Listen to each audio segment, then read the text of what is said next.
নমস্কার, watchdog journalism class থেকে আমি অর্ক। দেখতে দেখতে পুজো আমাদের এসে হাজির। আর পুজো যখন এসে হাজির তো ছুটি নিয়ে আন্দোলনও তার মানে শুরু হয়ে গেছে। হ্যাঁ, সত্যিই তাই। অন্তত পক্ষে 5-6খানা ক্লাস ধরে তো রীতিমতো পুজোর গল্প এবং পুজোর কবে ছুটি দিচ্ছ তাই নিয়ে চলছে। বিজয়ের খাওয়া কি হচ্ছে না হচ্ছে, কবে দেখা হচ্ছে, এইসবই চলছে। ঠিক আছে, আর অত্যাচার নয়। আজকে 4 তারিখ, হিসাব মতো আজকের থেকে আমাদের ছুটি পড়ে গেল তৃতীয়ার দিন থেকে প্রত্যেকবারের মতো। এই বছর আমাদের পুজোর ছুটি পড়বে হচ্ছে 4 তারিখ থেকে শুরু হবে এবং 4 তারিখ থেকে সেটা চলবে হচ্ছে 16 তারিখ লক্ষ্মী পুজো পর্যন্ত। এবং লক্ষ্মী পুজোর পরবর্তী সময়কাল থেকে আমাদের যত যা ক্লাসেস আছে সমস্ত ক্লাসেস শুরু হবে।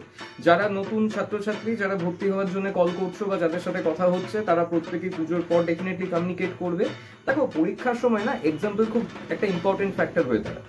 সুতরাং আমাকে যখন একটা এক্সাম্পল লিখতে হবে পরীক্ষার সময়, আমাকে তো আশপাশের খবর নিতে হবে, আমাকে জানতে হবে কি জিনিস, কি ঘটনা, কি বৃত্তান্ত।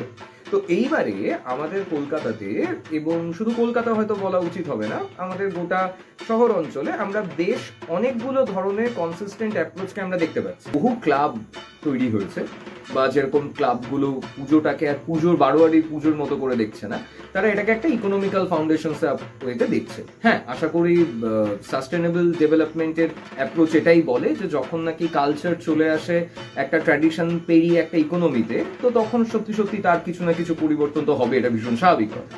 তো দুর্গাপুজো সেই ক্ষেত্রের থেকে কিছু কম নয়।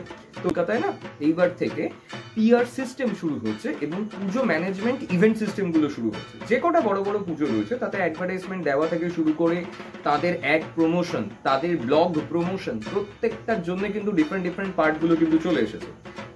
আগের বছরও পুজোতে পোস্টারে কিউআর ছিল, এই বছরও আছে, সেটা কোনো কথা নয়। বাট সিস্টেম হচ্ছে এই বছরের পুজো অন্যান্য সব বছরের পুজোর থেকে আলাদা। তার কারণ হচ্ছে বড় থেকে বড় পুজোর অ্যারেঞ্জমেন্টার যারা রয়েছে, যে সমস্ত সংগঠনরা রয়েছে, ক্লাবরা রয়েছে, তারা এই বছর থেকে মিডিয়া প্রসেসটাকে খুব ভালোভাবে হ্যান্ডেল করছে। তার কারণ সবাই জানে যে একটা এমন সময় এসেছে মানুষের ভিড় উপচে পড়বে, মানুষকে টানার প্রসেসগুলোকে দেখবে। তুমি যদি দেখো হিসেব মতো, আমি যদি লাস্ট 10 বছরের কথা বলি, টালা প্রত্যয়ের মতো যে পুজোগুলো, এরা তো নিউ।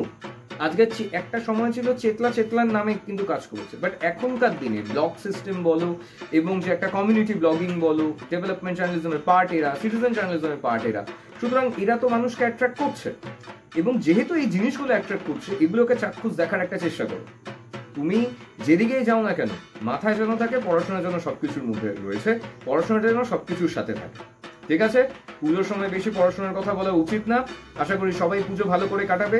বড়দেরকে আমার শ্রদ্ধা, ছোটদেরকে আমার ভালোবাসা, আর সমবয়সীদের সাথে দেখা হচ্ছেই। বাই।